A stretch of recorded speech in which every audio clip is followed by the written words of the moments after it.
बच्चों मैंने कल बात की थी कि माइक्रो ऑर्गेनिजम्स कर्ड जमाने में मदद करते हैं, दही जमाने में मदद करते हैं। किस में से? मिल्क में से, ठीक है।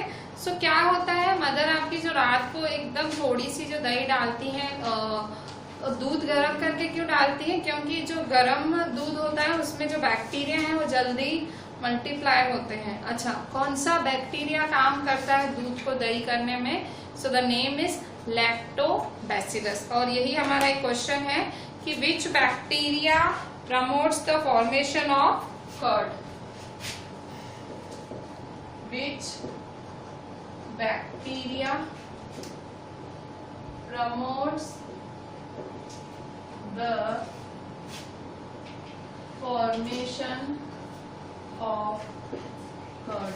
ठीक है, कौन सी बैक्टीरिया कर्ड के जमाने में, दही के जमाने में मदद करता है? लैक्टोबैसिलस, ठीक है, लैक्टोबैसिलस, ठीक है, ठीक है। जो लैक्टोबैसिलस बैक्टीरिया है वो दही जमाने में मदद करता है। अच्छा, इसके बाद आपने पढ़ा, अच्छा आप देखते होंगे आपकी मम्मी जब भी इडली बनाती है या भटूरे बनाती है, ठीक है, भटूरा वो छोले वाला भटूरा होता है। सो आपकी मम्मी प्रिफर करती है उसको दही में, वो उसको कर्ड में भिगोती है या छाछ में, दही में या छाछ में भिगो के, जैसे अगर आपकी मम्मी इडली बना रही है तो वो आटा वो छाछ में या दही में सूजी वो उसको मिलाएंगे। आप अपनी मदर से पूछना, मतलब अगर वो दही के लिए भिगोती हैं अगर इडली के लिए आटा भिगोती हैं सो उसमें वो दही, मतलब इडली के लिए सूजी भिगोती हैं तो वो दही में या छाछ में उसको भिगोएंगी। और भटूरा अगर वो छोले भटूरे वाला भटूरा, उसमें भी अगर आपकी मम्मी अगर वो आटा गूंदेगी तो दही या छाछ में गूंदेगी। तो आप इसका साइंटिफिक रीजन है। साइंटिफिक रीजन क्या है? वो आटे को फर्मेंट करती है। कर्ड, आपको पता है कर्ड में कौन सा बैक्टीरिया? कर्ड में ये लैक्टोबैसिलस है। सो कर्ड क्या करता है? कर्ड आटे को, कोई भी चीज को फर्मेंट करना मतलब फुलाता है, ठीक है। सो इसीलिए आपकी जो मम्मा इडली बनाती है वो फूली हुई होती हैं, इसीलिए भटूरे बनाती हैं वो फूले हुए होते हैं। सो क्यों? क्योंकि उसे किससे गूंदा गया है? उसे कर्ड से या छाछ से गूंदा गया। छाछ भी कर्ड ही, मतलब कर्ड को बिलोड़ते हैं, वो छाछ ही हो गई। सो कर्ड यूज किया जाता है उनको बनाने में, और कर्ड की मदद से क्या हो जाता है? फर्मेंटेशन मतलब फूलना, ठीक है। वस्तु क्या हो जाती है? फूलती है। आप वो भटूरे का आटा मम्मी गूंद के रखती है, फिर वो कवर करके 2 घंटे के लिए रख देती है, फिर जब वो देखती है तो आटा एकदम फूला होता है, फूला हुआ आटा होता है। सो क्या हो गया होता है? फर्मेंटेशन। उस प्रोसेस को फर्मेंटेशन कहते हैं। So what forms the next question, what causes the fermentation of rice, idlis and dosa batter? What causes the fermentation of rice, idlis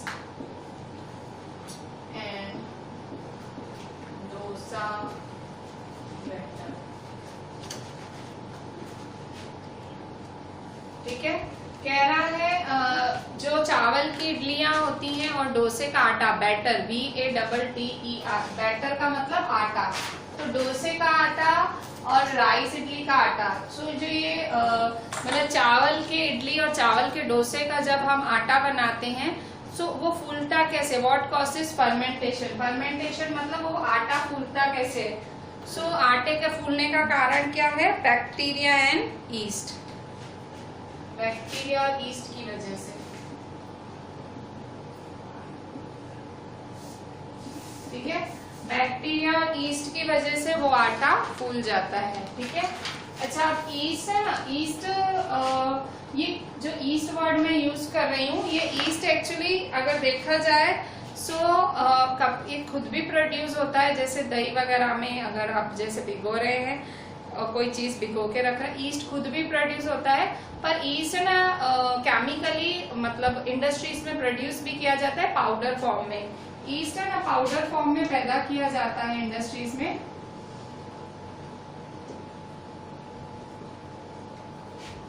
east है ना पाउडर फॉर्म में मतलब ये बनाया जाता है, और फिर वो जो फैक्ट्रीज होती है ना ब्रेड बनाने वाली, बेकिंग फैक्ट्रीज होती हैं भाई, बेक करने वाली, ठीक है, बिस्किट वगैरह, सो ये लोग जरूर अपनी जो सारे उनके इंग्रेडिएंट्स हैं ना उसमें ईस्ट पाउडर जरूर डालते हैं, ठीक है।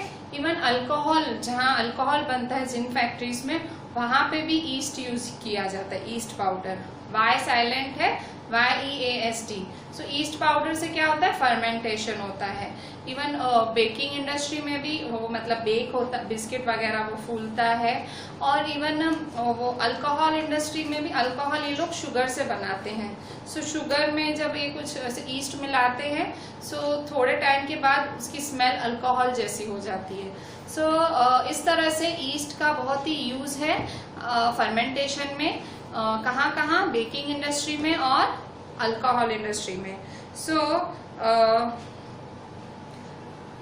why yeast is used in baking industry? Next question, why yeast is used in baking industry? ठीक है, ईस्ट बेकिंग इंडस्ट्रीज में क्यों यूज होता है? Why yeast is used in baking industries? Yeast is used in baking industries for making breads, pastries and cake. For making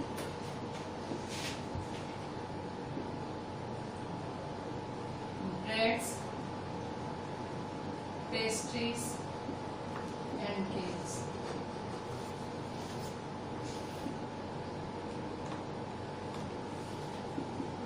ठीक है, कह रहा है ईस्ट क्यों यूज होता है, ठीक है, ईस्ट क्यों यूज होता है, why east is used in baking industries, baking industries में क्यों यूज होता है?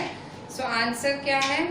द आंसर इज क्योंकि जो ईस्ट है वो क्या करता है, ईस्ट है ना वो जल्दी जल्दी ग्रो करता है। ईस्ट एक बैक्टीरिया की तरह जल्दी जल्दी, बैक्टीरिया क्या करता है, बैक्टीरिया जल्दी जल्दी मल्टीप्लाई होता है, बैक्टीरिया की ग्रोथ बहुत जल्दी होती है। तो ईस्ट क्या करता है, जल्दी जल्दी ग्रो करता है, और उसकी वो जो ग्रो करता है, ठीक है, जो ईस्ट ग्रो करता है, ईस्ट एक माइक्रो ऑर्गेनिज्म, ठीक है, ऑर्गेनिज्म मतलब जो सांस लेता है। सो ईस्ट जल्दी जल्दी ग्रो करता है, मतलब वो रेस्पिरेशन का प्रोसेस करता है, ठीक है। सो रेस्पिरेशन का प्रोसेस करता है, इसका मतलब क्या हुआ, ऑक्सीजन अंदर लेता है और क्या छोड़ता है, कार्बन डाइऑक्साइड। तो जो ये कार्बन डाइऑक्साइड छोड़ता है ना, सो उस कारण क्या होता है, मतलब bubbles, obviously carbon dioxide gas है, उस गैस के छूटने के कारण क्या होता है, बबल्स बनते हैं, ठीक है। सो बबल्स बनने के कारण वो जो भी चीज होती है, जो भी आटा होता है वो फूल जाता है, उसका वॉल्यूम बढ़ जाता है। सो इस तरह से ईस्ट इसलिए यूज की जाती है, ठीक है। सो मैं आपको फिर से समझाती हूँ, ईस्ट एक माइक्रो ऑर्गेनिज्म है और ईस्ट रेस्पिरेशन करता है, ठीक है। वो उसको उसके क्या मल्टीप्लाइंग एबिलिटी बहुत स्ट्रांग है, जल्दी जल्दी मल्टीप्लाई करता है।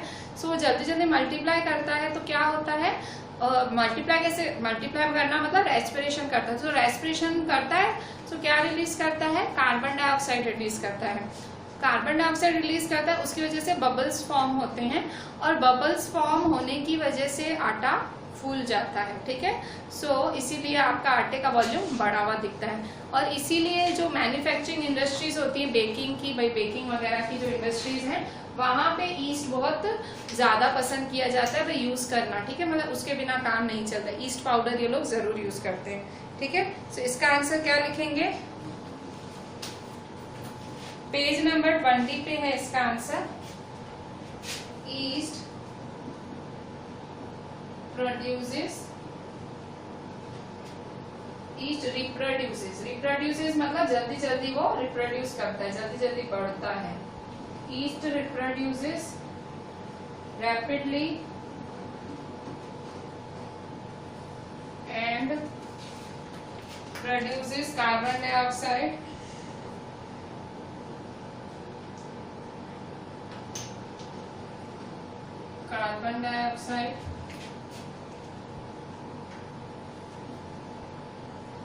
during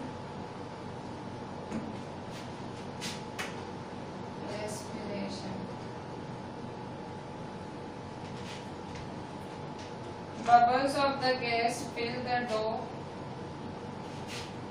कार्बन डाइऑक्साइड गैस, कौन सी gas? Carbon dioxide gas. Bubbles of the gas fill the dough. Dough का मतलब आटा. Fill the dough. DOUGH का मतलब आटा होता है. Dough. Bubbles of the gas fill the dough and increase the volume. And increase the volume. Increase its volume.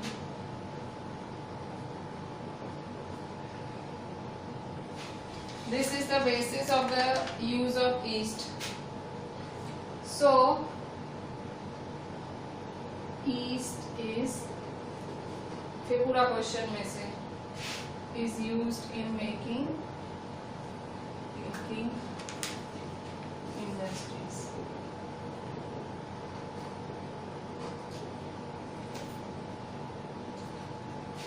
ठीक है.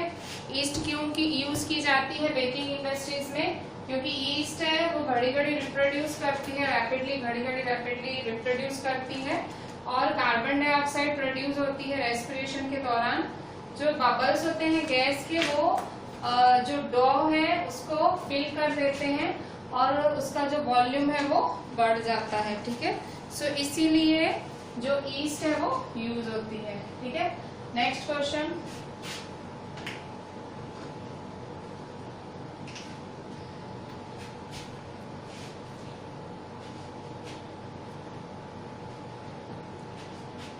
ये माइक्रो ऑर्गेनिज्म का कमर्शियल यूज. ठीक है. माइक्रो ऑर्गेनिज्म का कमर्शियल यूज का मतलब कमर्शियली बड़ी स्केल पे माइक्रो ऑर्गेनिज्म कहाँ यूज होते हैं. ठीक है. एक तो आपने देखा बेकिंग इंडस्ट्री में यूज होते हैं.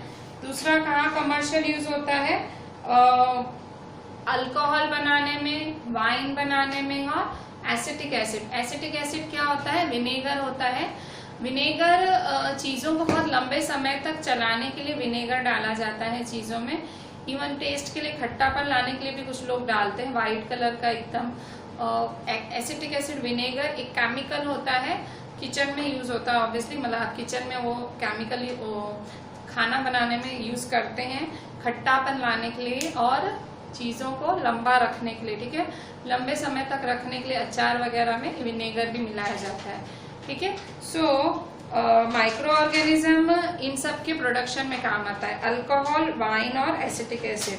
ठीक है. सो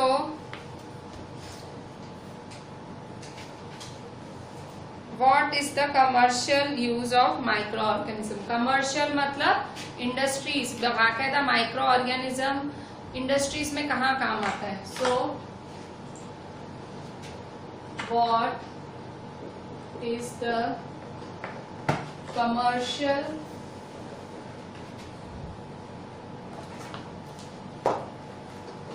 use of microorganisms.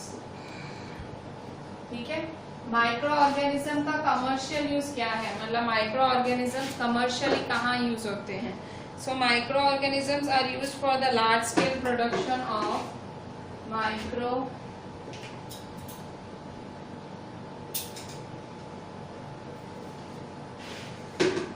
or the large scale production of. ठीक है. Microorganisms are used for the large scale production of alcohol, wine and acetic acid. Alcohol, wine and acetic acid. Bracket में vinegar. ठीक है. ठीक है. किस कहाँ यूज होता है? माइक्रो ऑर्गेनिज्म मतलब बहुत बड़े स्केल पे, मतलब कहाँ सबसे ज्यादा माइक्रो ऑर्गेनिजम्स कहाँ, कौन कौन सी इंडस्ट्रीज में यूज होते हैं? अल्कोहल बनाने वाली, वाइन बनाने वाली और एसिटिक एसिड बनाने वाली. ठीक है. विनेगर बनाने वाली, सिरका, विनेगर को हिंदी में सिरका बोलते हैं. सिरका आपकी मदर किचन में यूज करती हैं. चीजों को लंबा रखने के लिए सिरका डाला जाता है अचार वगैरह में. और चीज़ों में खट्टापन लाने के लिए, ठीक है। नूडल्स वगैरह बनाती होंगी तो थोड़ा उसमें भी डालती होंगी, ठीक है। सो विनेगर एकदम कलरलेस लिक्विड जैसा आता है, एक छोटी सी ऐसे बॉटल में आता है, और आपकी मदर्स, कईयों की मम्मियाँ घर में विनेगर रखती हैं, ठीक है। सो ये इसका प्रोडक्शन होता है अल्कोहल, वाइन और एसिटिक एसिड, ठीक है। एसिटिक एसिड उसका केमिकल नेम है और उसका सादा नाम विनेगर, ठीक है। हम लोग आम जबान में इसको विनेगर बोलते हैं, पर केमिकल लैब्स में इसको एसिटिक एसिड बोला जाता है, ठीक है। अच्छा, इस तरह से तो देखो आपने ईस्ट का फंक्शन देखो, और माइक्रो ऑर्गेनिज्म ईस्ट का फंक्शन बेकिंग इंडस्ट्री में है, माइक्रो ऑर्गेनिज्म का commercial alcohol, wine, acetic acid में भी है, ठीक है। अच्छा, हाउ इज ईस्ट ग्रोन, अब ये बैक्टीरिया को पैदा कैसे कराते हैं, ठीक है। मतलब बाकायदा ये इंडस्ट्री है, बाकायदा मतलब बना के, भाई ये इंडस्ट्रीज में फुल यूज हो रहा है तो उसको उतना ज्यादा प्रोड्यूस भी तो कराना पड़ेगा ना। So how is east grown, ठीक है। क्वेश्चन है हाउ इज ईस्ट, ये जो पाउडर ईस्ट है इसको बनाया कैसे जाता है, जिसकी वजह से चीजें फूलती हैं, इसको बनाया कैसे जाता है। हाउ इज ईस्ट ग्रोन, इसको कैसे बनाया जाता है। East is grown on natural sugars, east is grown on natural sugars, ठीक है। ईस्ट को नेचुरल शुगर्स में ग्रो कराया जाता है।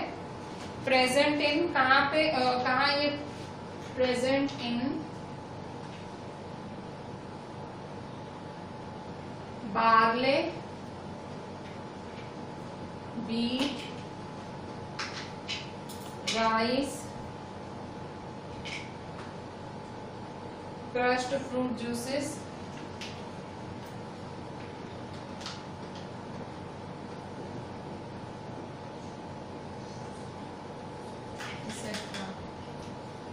ठीक है। सो ईस्ट को कहाँ ग्रो कराया जाता है। So for east is grown on natural sugars, east को नेचुरल शुगर्स में ग्रो कराया जाता है। कौन सी नेचुरल शुगर्स, चीनी, ठीक है। मतलब एक शुगर किस किस में प्रेजेंट होती है, बार्ली में, व्हीट में, राइस में, क्रश्ड फ्रूट जूसेस। सो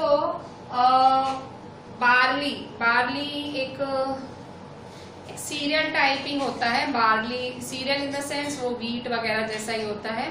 सो बार्ली, जौ बोलते हैं उसको, जौ बोलते हैं, ठीक है। बोलते जौ है, जौ बोलते हैं उसको हिंदी में। सो बार्ली, व्हीट और राइस, क्रश्ड फ्रूट जूसेस, इनमें जो शुगर प्रेजेंट होता है, इन चीजों में जो शुगर प्रेजेंट होता है, सो नेचुरली कुछ ऐसा प्रोसेस किया जाता है कि इनकी शुगर में से ईस्ट प्रोड्यूस हो, ठीक है। मतलब नेचुरली कैसे पैदा किया जाता है ईस्ट, इन सब चीजों की मदद से। कौन सी, barley, wheat, rice, crushed fruit juices, इन सब में जो शुगर प्रेजेंट होता है उनकी मदद से ईस्ट को प्रोड्यूस किया जाता है। सो इस तरह से, क्योंकि ईस्ट आप देखो बेकिंग इंडस्ट्री में इतना यूजफुल है, अल्कोहल बनाने में इतना यूजफुल है, तो इतना यूजफुल है तो वो जरूर, वो नेचुरली तो इतना सारा मिलेगा नहीं, उसको प्रोड्यूस कराना पड़ेगा। तो प्रोड्यूस भले नेचुरली कराते हैं, कुदरती तरीके से कराते हैं। कैसे कुदरती तरीके से, बार्ली, व्हीट, राइस और क्रश्ड फ्रूट जूसेस की मदद से, ठीक है। सो इस तरह से आपका ये ईस्ट ग्रो होता है, ठीक है। अच्छा, नेक्स्ट देखें।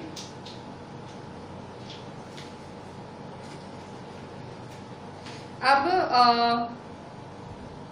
फर्मेंटेशन अल्कोहल में क्या होता है, जो मैंने आपको बोला, हाँ देखो आपने पढ़ा कि बेकिंग इंडस्ट्री में फर्मेंटेशन होता है, ठीक है। ईस्ट में भाई कार्बन डाइऑक्साइड बबल्स प्रोड्यूस करते हैं और फिर वो आटा फूल जाता है, ठीक है। इसी तरह से अल्कोहल में भी फर्मेंटेशन होता है। सो वो कैसे होता है, the process of conversion of sugar in alcohol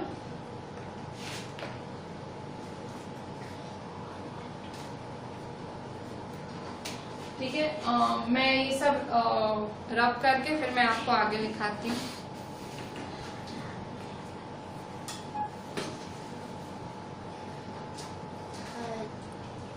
बच्चों मैंने आपको बताया फर्मेंटेशन अल्कोहल के प्रोसेस में भी यूज होता है। कैसे, मतलब शुगर में से अल्कोहल, शुगर को अल्कोहल में कन्वर्ट किया जाता है, शुगर में ईस्ट डाला जाता है, कुछ घंटों के लिए छोड़ दिया जाता है, फिर स्मेल आती है अल्कोहल जैसी, मतलब फर्मेंटेशन हो गया। ठीक है, सो इस अल्कोहल प्रोडक्शन में भी फर्मेंटेशन प्रोसेस बहुत यूज होता है। ठीक है, सो ये फर्मेंटेशन डिस्कवर किसने किया, ये पता किसने किया कि इस तरह से फर्मेंटेशन करते हैं भाई, फर्मेंटेशन का रोल पता किसने किया। ठीक है, सो उसका नाम था लुइस पास्टर। ठीक है, लुइस पास्टर ने पता किया कि भाई फर्मेंटेशन होता है।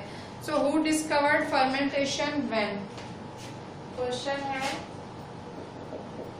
Who discovered fermentation. ठीक है, फर्मेंटेशन होता है उसका पता किसने किया। ठीक है, सो किसने पता किया फर्मेंटेशन का आंसर लुइस पास्टर। ठीक है, लुइस पास्टर ने फर्मेंटेशन का पता लगाया, मतलब सबसे पहले उसे पता लगा फर्मेंटेशन प्रोसेस का। और कब किया, सो लुइस पास्टर ने 1857 में इस प्रोसेस का पता लगा था। ठीक है, इन 1857। ठीक है, सो 1857 में उसको जो फर्मेंटेशन का पता लगा था। अच्छा, अभी यहाँ देखो माइक्रो ऑर्गेनिजम्स का मेडिसिन में भी बहुत यूज होते हैं। मेडिसिन में कैसे यूज होते हैं माइक्रो ऑर्गेनिजम्स, तो देखो कुछ माइक्रो ऑर्गेनिजम्स एंटीबायोटिक्स वगैरह बनाने में काम आते हैं। एंटीबायोटिक्स क्या होते हैं, एंटीबायोटिक्स बैक्टीरिया और फंगी से बने हुए ऐसे मेडिसिन होते हैं जो मदद करते हैं हमारे बॉडी में, बॉडी को बचाने में। ठीक है, हमारे बॉडी में ये एंटीबायोटिक्स हमारे बॉडी को बचाने में मदद करते हैं। ठीक है, जैसे आपको कुछ फीवर वगैरह हुआ है या कुछ हुआ है, सो डॉक्टर आपको एंटीबायोटिक प्रिस्क्राइब करता है। सो एंटीबायोटिक का काम बेसिकली क्या होता है, जो माइक्रो ऑर्गेनिजम्स एंटर हो गए हैं बॉडी को, उन माइक्रो ऑर्गेनिजम्स को किल करना, उन बैक्टीरिया को किल करना जो आपकी बॉडी को बीमार कर रहे हैं। ठीक है, और मतलब मजेदार बात ये है कि ये जो एंटीबायोटिक्स है ये भी माइक्रो ऑर्गेनिज्म से ही प्रोड्यूस होते हैं, बैक्टीरिया और फंगी से ही प्रोड्यूस होते हैं। और ये प्रोड्यूस होके आपकी बॉडी में डाले जाते हैं, मतलब आप खाते हो टैबलेट के फॉर्म में, इंजेक्शन के फॉर्म में लेते हो। सो ये सारे फॉर्म्स में आप अपने बॉडी में इनको जाने देते हो, ताकि ये भी माइक्रो ऑर्गेनिज्म के बने हुए हैं और आपकी बॉडी में जो माइक्रो ऑर्गेनिजम्स एंटर हो गए हैं जो आपकी बॉडी को बीमार कर रहे हैं, उन्हें मारने के लिए ये माइक्रो ऑर्गेनिजम्स डाले जाते हैं। ठीक है, और फिर आप ठीक हो जाते हो। एंटीबायोटिक का कोर्स होता है, मतलब डॉक्टर्स जब, और एंटीबायोटिक कभी भी ऐसे ही नहीं लेनी चाहिए भाई, अपने हिसाब से कभी भी नहीं लेनी चाहिए, बहुत ज्यादा नहीं लेनी चाहिए। कि एंटीबायोटिक्स हमेशा डॉक्टर के प्रिस्क्रिप्शन पे ही लेते हैं। एंटीबायोटिक मतलब टैबलेट ही होती है, डॉक्टर आपको प्रिस्क्राइब करता है, शायद आपको पता भी नहीं होगी। जिनको थोड़ी सी फील्ड नॉलेज है भाई, मेडिकल फील्ड की थोड़ी सी नॉलेज है, उनको भाई किनके फादर अगर मेडिकल लाइन में हैं या डॉक्टर वगैरह हैं, सो या फार्मासिस्ट हैं, उन्हें पता होगा एंटीबायोटिक टैबलेट ही होता है। सो जैसे भाई रेगुलर कैसे हम भाई पैरासीटामोल वगैरह लेते हैं, वैसे एंटीबायोटिक है। पर एंटीबायोटिक मतलब भाई कभी ज्यादा हो जाता है, कुछ भाई फीवर ज्यादा हो गया या रेस्पिरेटरी ट्रैक्ट इन्फेक्शन, कुछ ऐसा ज्यादा प्रॉब्लम हो गया, तो डॉक्टर क्या करता है, आपको एंटीबायोटिक प्रिस्क्राइब करता है। मतलब ऐसे लगता है बैक्टीरिया भाई अंदर माइक्रो ऑर्गेनिज्म मर नहीं रहा है, सो वो क्या करता है, वो आपको एंटीबायोटिक प्रिस्क्राइब करता है। और हर मतलब कोई 4 दिन का कोर्स होता है, 6 दिन का, 8 दिन का, भाई 4 दिन लेनी है, 6 दिन लेनी है, 8 दिन लेनी है, और उतने दिन हमें लेनी पड़ती है। क्यों भाई पूरा वो जो माइक्रो ऑर्गेनिज्म एंटर हुआ हमारे शरीर को नुकसान कर रहा है वो मर जाए अंदर, सो आप ठीक हो जाओ, जल्दी स्वस्थ हो जाओ। सो एंटीबायोटिक्स कभी भी डॉक्टर के प्रिस्क्रिप्शन के बिना नहीं लेनी चाहिए। अगर आप बिना प्रिस्क्रिप्शन के लोगे तो आपका शरीर फिर जब मतलब अभी जरूरत नहीं है, आप जबरदस्ती एंटीबायोटिक डाल रहे हो, मतलब आपको ऐसे ही छोटा सा अभी सर्दी वगैरह हुई तो भी आपने एंटीबायोटिक की टैबलेट खरीदी और मतलब आपने खा ली, आपको लगा कि भाई पहले ही ले लेते हैं भाई प्रोटेक्शन अच्छा, पर आप पहले ही ले लेते हो, सो आपका शरीर क्या है, अब उसको आदत पड़ जाती है, मतलब अब आगे फिर कोई बैक्टीरिया आएगा ना तो शरीर फिर आप एंटीबायोटिक लोगे ना वो असर ही नहीं करेगा एंटीबायोटिक। सो इसलिए एंटीबायोटिक हमेशा डॉक्टर के प्रिस्क्रिप्शन पे ही लेनी चाहिए, और जितने दिन बोल रहा है डॉक्टर उतने दिन ही लेनी चाहिए। ठीक है, सो हम define antibiotics with examples. Next question,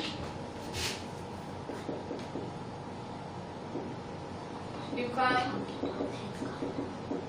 antibiotics with examples.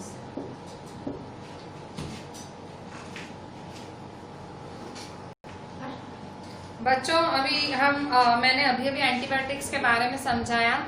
So we will be heading with the definition, that is antibiotics with examples. So the answer is the source of medicines. Answer the source of some medicine. Source मतलब कुछ medicine का जो बनाया जाता है, जो main material. The source of some medicines, the source of some medicines is microorganisms. The source of some medicines is microorganisms. Source of some medicines is microorganisms. The medicines kill or these medicines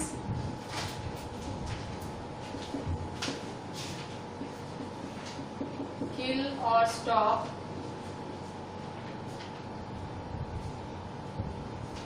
these medicines kill or stop the growth of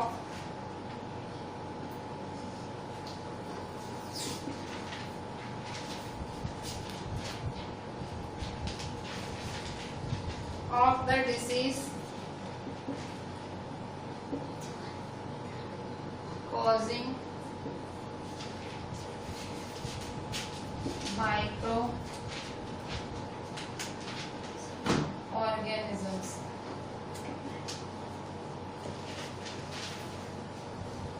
Such medicines are called antibiotics. Such medicines are called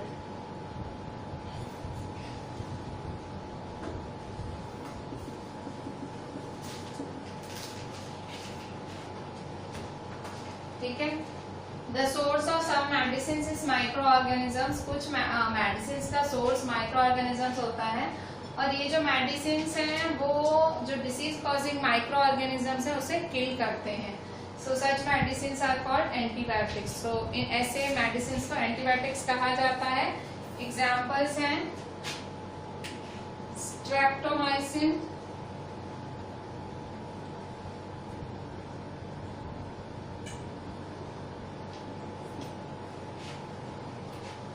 tetracycline,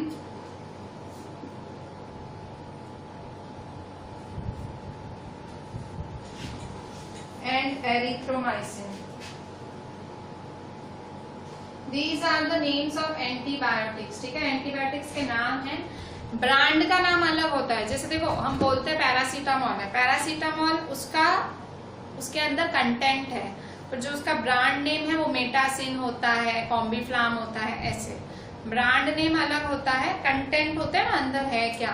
company brand name कुछ भी रखती है. ठीक है. सो ये contents के नाम है. स्ट्रेप्टोमाइसिन करके कंटेंट आता है, टेट्रासाइक्लिन करके आता है, एरिथ्रोमाइसिन कंटेंट है. एरिथ्रोमाइसिन मतलब आपको बहुत लंबे समय तक अगर रेस्पिरेटरी ट्रैक इन्फेक्शन है उसमें काम आता है, बहुत सारी चीजों में. ठीक है. सो ये 3 एग्जाम्पल्स हैं एंटीबायोटिक्स के. Streptomycin, tetracycline and erythromycin are examples of antibiotics.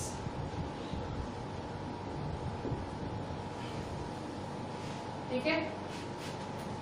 अच्छा अब अच्छा एंटीबायोटिक्स फंगी और बैक्टीरिया से ही बनते हैं, फंगाई और बैक्टीरिया से ही बनते हैं.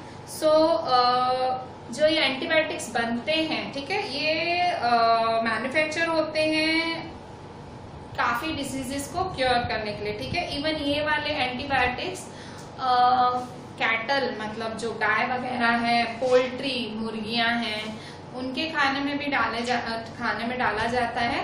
जैसे उनको अगर कोई माइक्रोबियल इन्फेक्शन हुआ हो वो चेक हो पाए, मतलब वो ठीक हो जाए. ठीक है. और इवन प्लांट्स में भी डिजीजेस होती हैं. आप पढ़ोगे आगे, प्लांट भी इन्फेक्टेड होते हैं डिजीजेस से.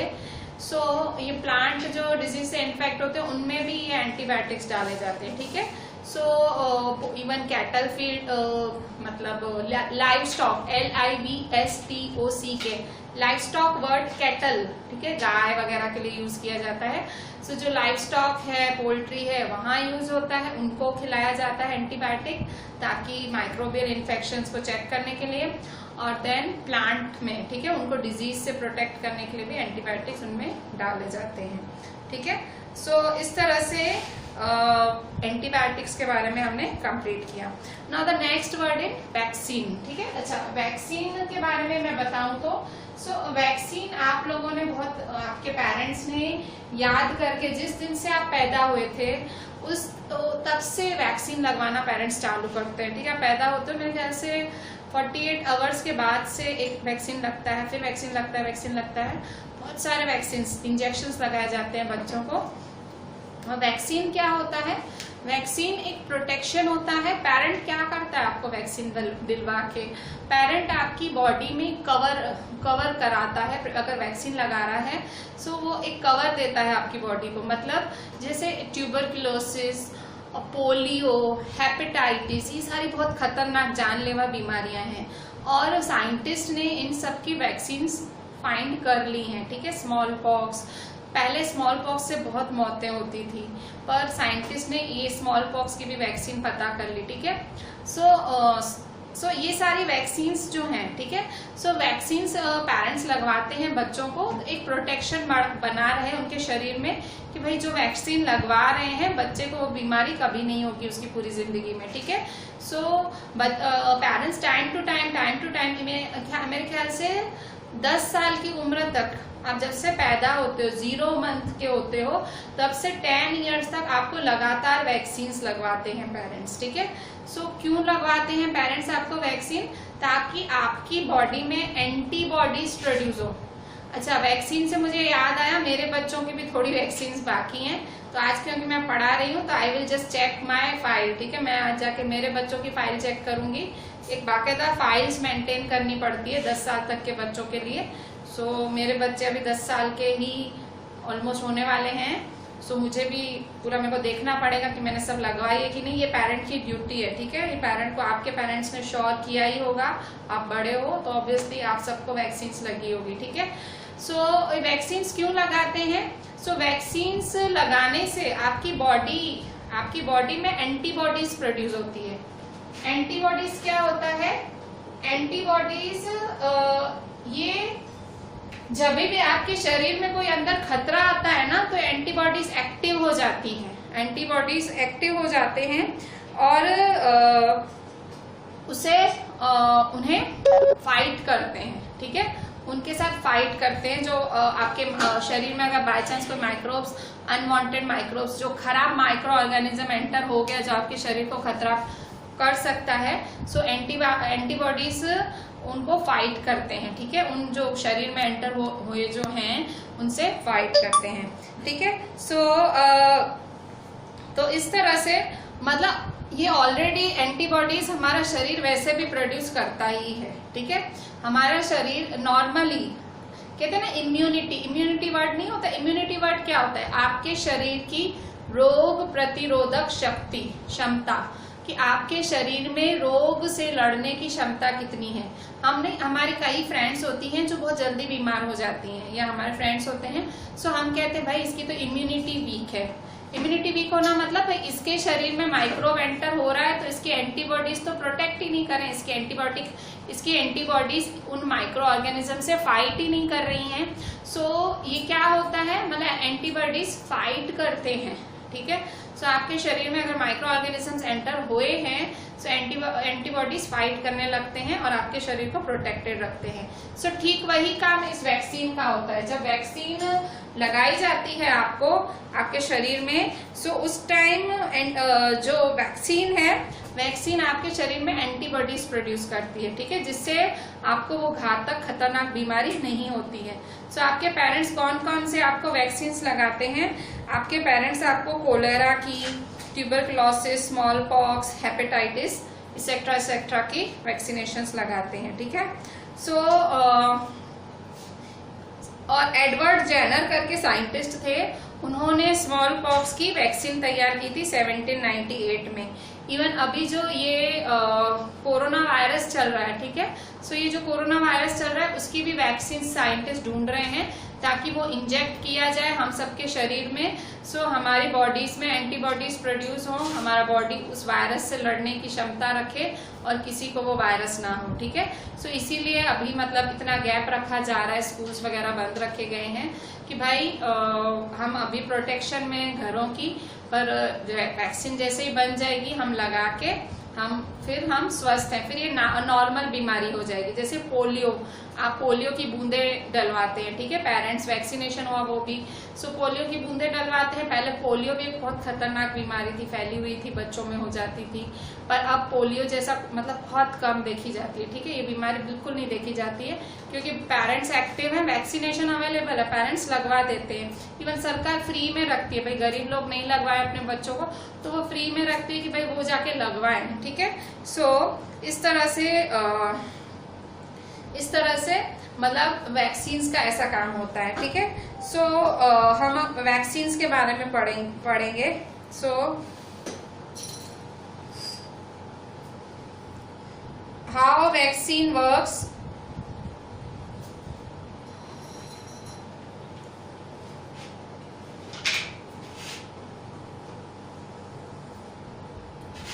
Question, how vaccine works,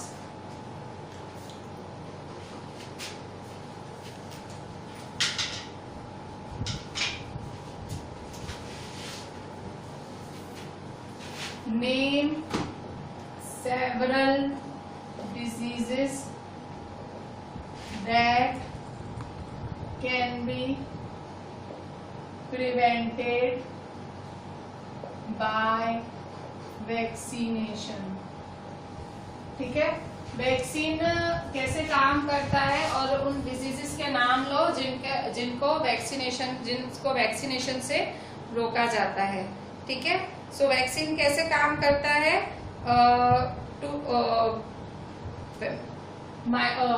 vaccine क्या करता है, वैक्सीन जब लगवाते हैं सो वो क्या करता है, ह्यूमंस को, एनिमल्स को बीमारियों से बचाता है। उसका वर्किंग कैसे लिखेंगे हम, सो उसका वर्किंग है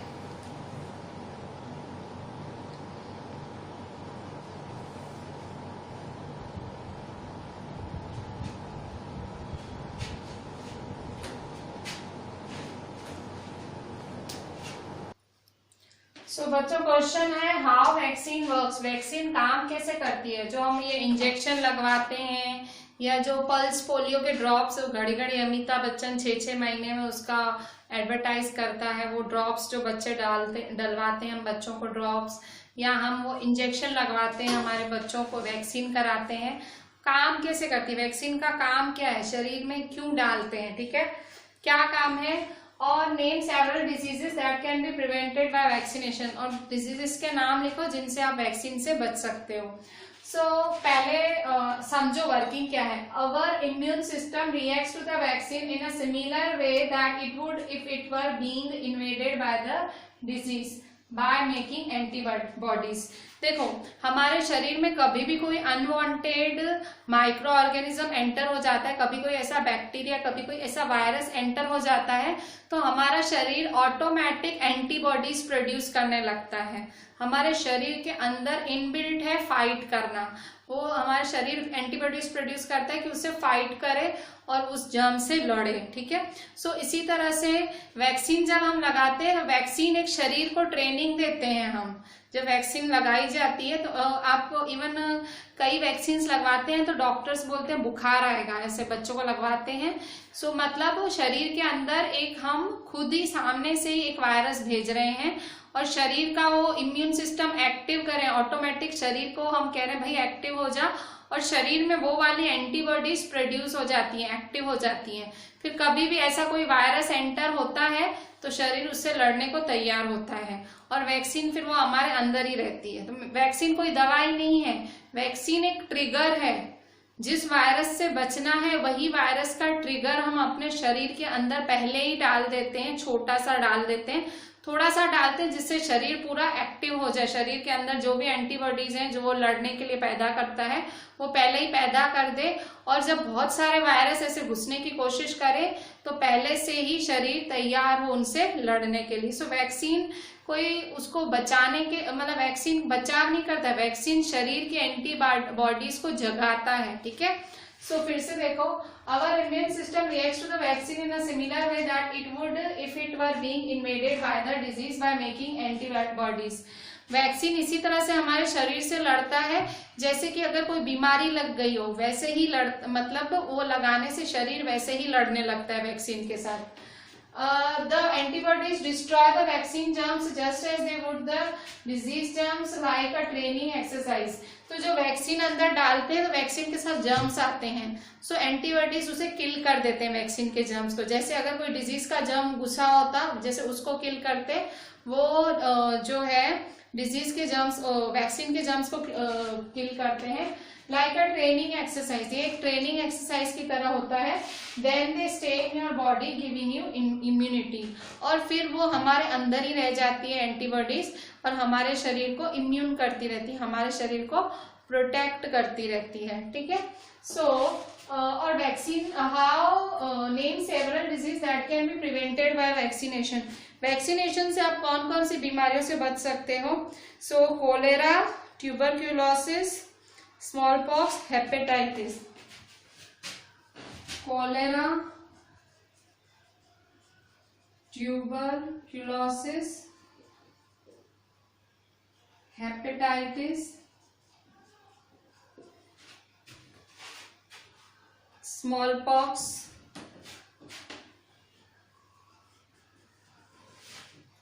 can be prevented by vaccination, ठीक है। इन डिजीज से आप वैक्सीनेशन से बच सकते हो, ठीक है। सो इस तरह से इवन हमारी सरकार बहुत सारे प्रोग्राम्स चलाती है वर्ल्ड वाइड WHO जो वर्ल्ड हेल्थ ऑर्गेनाइजेशन है वो प्रोग्राम चलाती है। पल्स पोलियो प्रोग्राम बहुत चलता है, उसके बाद स्मॉल पॉक्स के इराडिकेशन का प्रोग्राम बहुत चलाया गया है। सो ये दो प्रोग्राम्स एक फेमस प्रोग्राम्स है जिनके बारे में आप सुनते हो। पल्स पोलियो तो बहुत ज़्यादा फेमस है, इवन अभी स्मॉल पॉक्स को भी बहुत प्रमोट कर रहे हैं, ठीक है, कि सब लोग लगवाएं, ठीक है। सो इस तरह से वैक्सीन का रोल है। अच्छा, और स्मॉल पॉक्स के लिए वैक्सीन किसने तैयार की थी? Who discovered vaccine for smallpox and when? किसने तैयार की थी और कब? सो who discovered vaccine for smallpox when? So answer है Edward Jenner in 1798। Edward Jenner in 1798, ठीक है। सो वैक्सीन बेसिकली कोई दवाई नहीं है, वैक्सीन एक्चुअली खुद एक जर्म है जो आपके शरीर में डाला जाता है और शरीर की खूबी होती है, कभी भी कोई जर्म एंटर होता है तो शरीर तुरंत अपने फाइटर्स छोड़ता है अपने अंदर, हमारा इम्यून सिस्टम अपने फाइटर्स तैयार करता है, उन फाइटर्स को बोलते हैं एंटीबॉडीज। तो जैसे वो एंटीबॉडीज प्रोड्यूस करने लगता है और वो शरीर वो उसको डिजीज कॉजिंग माइक्रोब समझ के उस वैक्सीन के जर्म्स को मार देता है और वो वैक्सीन हमारे शरीर में अंदर ही रह जाती है और जो शरीर ने जो एंटीबॉडीज प्रोड्यूस की हैं वो प्रोड्यूस्ड ही रहती हैं। और कभी सच्ची में अगर कोई ऐसा जर्म एंटर हो रहा है, बैक्टीरिया या ऐसा वायरस एंटर हो रहा है, तो हमारा शरीर तो पहले से ही तैयार है वैक्सीन की वजह से। सो इस तरह से ये वैक्सीन लगाई जाती है, ट्रिगर करती है आपके इम्यून सिस्टम को, आपके इम्यून सिस्टम को धक्का देती है, भाई जा और एंटीबॉडीज प्रोड्यूस कर, ठीक है। So cholera, tuberculosis, hepatitis, smallpox और बहुत सारी ऐसी बीमारियां हैं, बहुत सारी बीमारियां हैं जो कि वैक्सीन की मदद से हम जिससे बच सकते हैं। And who discovered vaccine for smallpox? किसने डिस्कवर की थी? Edward Jenner in 1798। So here we are ending our today's lecture. Please write each and everything perfectly. आज हमने पेज नंबर 20 और पेज नंबर 21 कवर किया हमारा एनसीईआरटी में से, पेज नंबर 19, 20, 21। ठीक है, आप हो सके तो एक बार रीड कर लीजिएगा, जो पढ़ाया है आपको एकदम याद हो जाएगा। ठीक है, सो रीड पेजेस 19, 20, 21। कल हम आगे कंटिन्यू करेंगे। ठीक है, प्लीज बिल्कुल ध्यान से पढ़िएगा एंड बी प्रिपेयर। ठीक है, and send me the WhatsApp on time. चलें, थैंक यू।